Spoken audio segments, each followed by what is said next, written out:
Auction के बाद finally आ चुका है आईपीएल का शेड्यूल। नमस्कार दोस्तों, मैं हूं यश तिवारी। आप देख रहे हैं क्रिकेट फटाफट का 1676वां एपिसोड। आज 27 नवंबर की तारीख है और रोज की तरह आज भी आईपीएल को लेकर दिन भर की 10 बड़ी रिपोर्ट, बड़ी खबरें आपकी स्क्रीन पर हम परोसेंगे। एंड तक दोस्तों वीडियो को जरूर देखिए, वीडियो को लाइक और शेयर भी जरूर कीजिए और चैनल को अभी तक सब्सक्राइब नहीं किया है तो सब्सक्राइब का बटन नीचे है भाई, फटाफट हिट कर दो और बेल आइकन दबा दो। चलिए दोस्तों शुरुआत कर लेते हैं इस वीडियो के आज दिन भर की पहली बड़ी रिपोर्ट के साथ। तो राजस्थान रॉयल्स की टीम ने काफी पैसा खर्च किया 13-14 साल के वैभव सूर्यवंशी पर और आईपीएल इतिहास के सबसे कम उम्र के बिके हुए सोल्ड प्लेयर बन गए वैभव सूर्यवंशी। लेकिन अब उनकी एज को लेकर भैया बहुत सारे सवाल उठने लगे।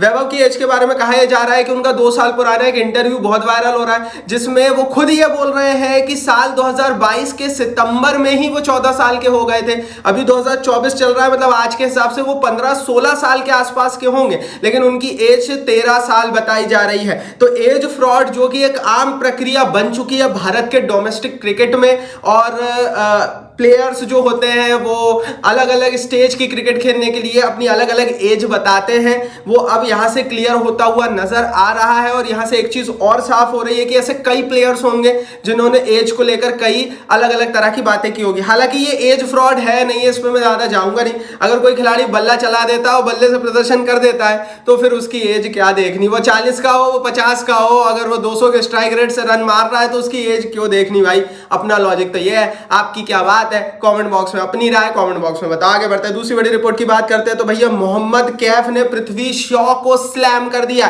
नीलामी में अनसोल्ड हुए पृथ्वी शॉ के बारे में मोहम्मद कैफ ने बड़ी बड़ी बातें कही। मोहम्मद कैफ ने बात करी और इनकी हम बात क्यों सुन रहे हैं ये भी समझिए, क्योंकि पिछले सालों तक मोहम्मद कैफ दिल्ली कैपिटल्स के कोचिंग सेटअप का हिस्सा थे और पृथ्वी शॉ दिल्ली में ही खेलते थे। उन्होंने बताया कि भैया कई बार रिकी पॉन्टिंग और कैफ ने खुद ने उनको बैठा बैठा कर पृथ्वी शॉ को समझाया। उनके फॉर्म के कारण उनको लगातार मैचों से ड्रॉप किया गया, लेकिन प्रॉब्लम पृथ्वी शॉ के साथ ये हो गई है कि वो किसी की सुनते नहीं है। कैफ ने कहा है कि बहुत सारे प्लेयर्स हैं ऑलरेडी जिन्हें इतनी सारी अपॉर्चुनिटी नहीं मिलती जितनी पृथ्वी शॉ को मिल चुकी है और ये हाई टाइम था, उन्हें अनसोल्ड होना ही था।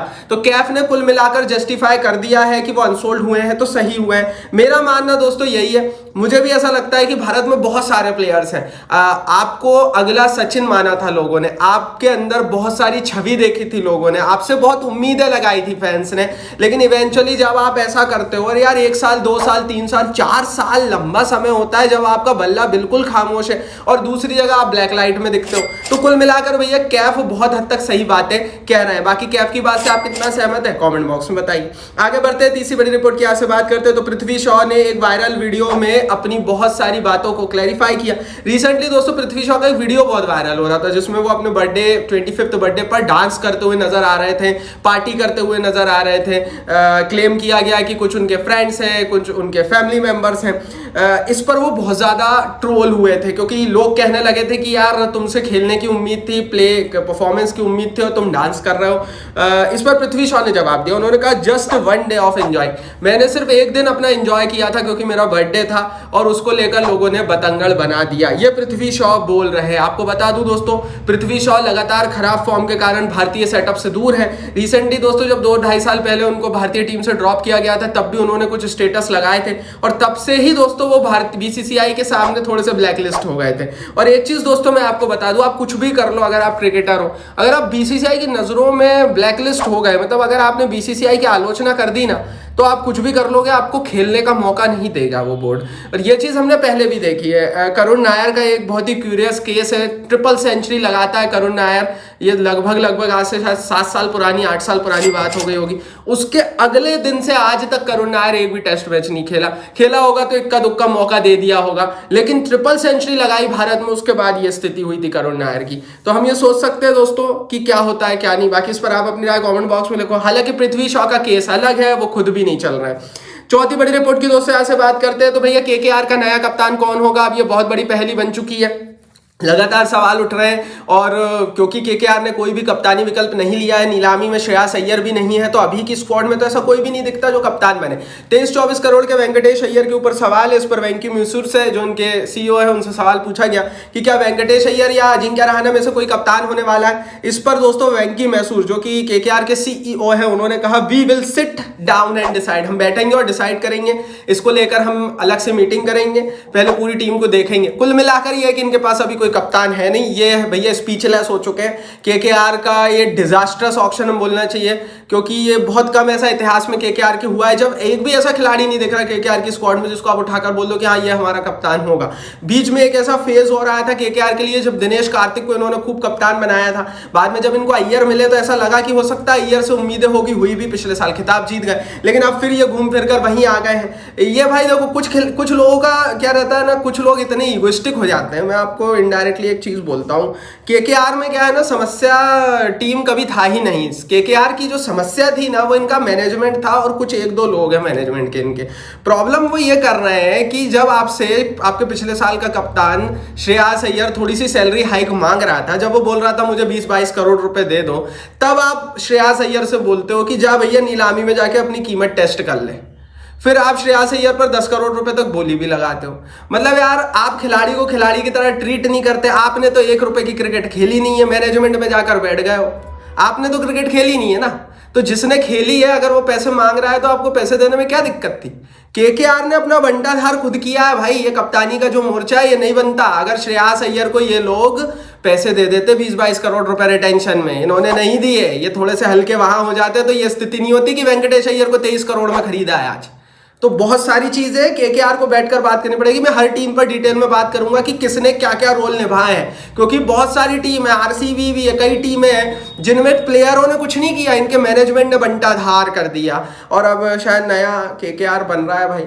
मेरे हिसाब से इनको अय्यर को भाई 20-22 करोड़ रुपए पहले ही देके रिटेन कर लेना था। पता नहीं क्यों इन्होंने किस बात का ईगो रख कर अय्यर को पैसा नहीं दिया। और कप्तान मुझे नहीं समझ में आया। पांचवें रिपोर्ट की दोस्तों यहाँ से बात करते हैं तो भैया आरसीबी की टीम बहुत जल्दी ऑफिशियल अनाउंसमेंट करने वाली है। विराट कोहली को ही कप्तान अपॉइंट किया जाएगा। आरसीबी के सोर्सेज के हवाले से नाउ इट इज ऑल दो कंफर्म कि विराट कोहली इनके नए कप्तान होंगे। रॉयल चैलेंजर्स बेंगलोर की टीम ने भी नीलामी में कई गलतियां करी, कई बहुत अच्छी बाइज भी करी। आरसीबी की टीम के बारे में सोशल मीडिया पर बहुत ज्यादा नेगेटिव बोला जा रहा है, जो सही भी है, मैं उसको गलत नहीं बोल रहा हूं। क्यों? क्योंकि भाई ऑक्शन में कई ऐसे प्लेयर थे जिनको आरसीबी ले सकती थी। लेकिन अगर हम दूसरा पहलू देखें तो शायद ये पिछले 5-6 साल में आरसीबी का one of the best auction होगा, क्योंकि आरसीबी ने किसी को भी ओवर प्राइस बिडिंग नहीं करी। प्लेसिस के स्थान पर उन्होंने फिल सॉल्ट को लेकर आ जाए, मैक्सी के स्थान पर कैमरन ग्रीन के स्थान पर टिम डेविड आ गए हैं, लियम लिविंगस्टोन आ गए हैं, कृणाल पंड्या को भी आप इंडियन ऑप्शन के रूप में फ्लोट कर सकते हो। वो जो एक स्पिनर के रूप में अगर ये यूजी चहल को थोड़ा सा ज्यादा पैसा देकर ले लेते ना, तो ये शायद इनका संपूर्ण स्क्वाड हो जाता। बाकी हाँ, केकेआर आरसीबी का नया कप्तान है विराट कोहली होने वाले, इट इज नाउ कंफर्म, क्योंकि इनके पास भी कोई विकल्प है नहीं, इन्होंने किसी विकल्प के पीछे गए भी नहीं है, तो क्लियर था कि भैया कप्तान अब विराट होंगे। आगे बढ़ते हैं, छठवीं बड़ी रिपोर्ट की यहाँ से बात करते हैं तो भैया शेड्यूल को लेकर ये अब तक की सबसे बड़ी अपडेट है। ऑक्शन हो गया है, अब हम सभी को इंतजार है कि जल्दी जल्दी भैया जर्सियां पहनो अपनी अपनी और मैदान में उतरो और देखते हैं किसने ऑक्शन में क्या किया और अब मैदान में क्या करता है। तो भैया शेड्यूल बता दूं, पहला मैच 14 मार्च को होगा। या तो चेन्नई आरसीबी के बीच एक हैवी व्यूअरशिप वाला मैच कराने का विचार कर रहा है बीसीसीआई, या फिर नियम अनुसार केकेआर एसआरएच के बीच मैच हो सकता है, आरसीबी और एमआई के बीच भी पहला मैच हो सकता है। तो पहला मैच सीएसके आरसीबी या आरसीबी एमआई या फिर केकेआर और एसआरएच के बीच हो सकता है। अभी तक क्या, कुछ सालों पहले तक ये प्रथा रहती थी कि जिन दो टीमों के बीच लास्ट ईयर का फाइनल हुआ है उन दोनों के बीच ही नेक्स्ट ईयर का पहला मैच खेला जाएगा। लेकिन अभी कुछ सालों से बीसीसीआई क्या करता है ना, जिनकी व्यूअरशिप ज्यादा है जिन टीमों की, चेन्नई, आरसीबी और मुंबई, इन्हीं 3 टीमों में ले देकर जो है वो पहला मैच करा दिया जाता है। जैसे या तो चेन्नई आरसीबी हो गया, आरसीबी एमआई हो गया, एमआई सीएसके हो गया, तो वैसा भी हम एक्सपेक्ट कर सकते हैं। सातवीं बड़ी रिपोर्ट भी शेड्यूल से जुड़ी हुई है। केकेआर माफ कीजिए, कोलकाता की ईडन गार्डन्स में आईपीएल 2025 का फाइनल हो सकता है। 25 मई 2025 को ये फाइनल मैच खेला जाएगा। कोलकाता की ईडन गार्डन्स का रेनोवेशन वर्क चल रहा है, रिपोर्ट यह है कि अगर पहला मैच नहीं तो last final match Eden gardens को दिया जाएगा। क्यों? क्योंकि पिछले साल कोलकाता की टीम जीती थी और जो टीम जीतती है नेक्स्ट ईयर उसको बहुत सारे फायदे होते हैं, स्पेशली उसके होम मैदान को भी बहुत सारे फायदे होते हैं।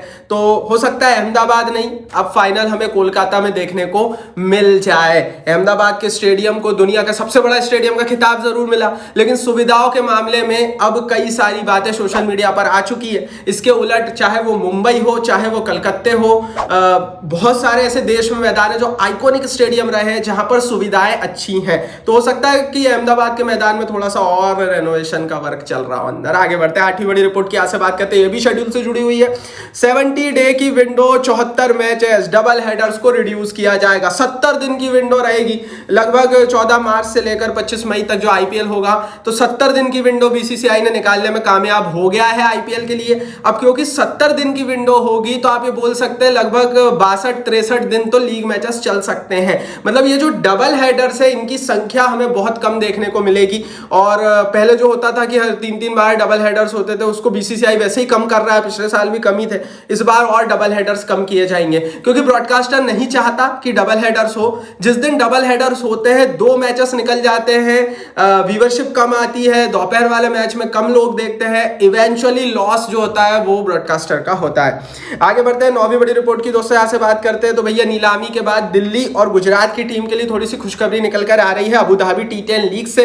हमारे फाफ डू प्लेसिस ने भैया 5 मैच में 191 रन करे हैं, तो वही बटलर ने 5 मैचों में 174 रन कर दिए हैं। ये दोनों ही इस समय अबू धाबी T20 लीग में बहुत अच्छे फॉर्म में नजर आ रहे हैं। तो यार देखो, आरसीबी की टीम ने फाफ डू प्लेसिस को नहीं लिया, अब फाफ डू प्लेसिस वहां चल रहे हैं, लेकिन क्या आईपीएल में चलेंगे ये तो हमें तब पता लगेगा जब हम आईपीएल देखेंगे। उसी तरह से बटलर को राजस्थान ने नहीं लिया, राजस्थान ले भी नहीं सकता था, अब क्या होगा वो तो समय बताएगा। आगे बढ़ते हैं, 10वीं बड़ी रिपोर्ट की बात करते हैं। मोहम्मद कैफ ने दोस्तों आरसीबी की ऑक्शन स्ट्रेटेजी पर भी बड़ी बात कही। उन्होंने कहा misguided planning, they went from bad to worse. Misguided planning थी आरसीबी की। मोहम्मद कैफ बोल रहे हैं आरसीबी जिस तरह का बैलेंस पर्स लेकर आई थी, कुछ बहुत बड़े खिलाड़ियों को आरसीबी खरीद सकती थी, विच इज ट्रू। और वो ये भी बोल रहे हैं कि वो बुरे से वर्स हो गए हैं इस नीलामी में। मैं कैफ की बात से 100% सहमत नहीं हूंगा। मैं एक चीज जरूर बोलूंगा कि आरसीबी की टीम और बड़े प्लेयर्स ले सकती थी, इसमें कोई डाउट नहीं है। आप अय्यर भी ले सकते थे, आपके पास जो बैलेंस पर्स था 27 करोड़ में लखनऊ ने पंत को लिया, आप भी ले सकते थे, आप 30 करोड़ में भी ले सकते थे, आरसीबी के पास उतना पैसा था। तो ये बात सही है कि मिसगाइडेड तो रहा है और पता नहीं ये क्या प्लान कर कर आए थे।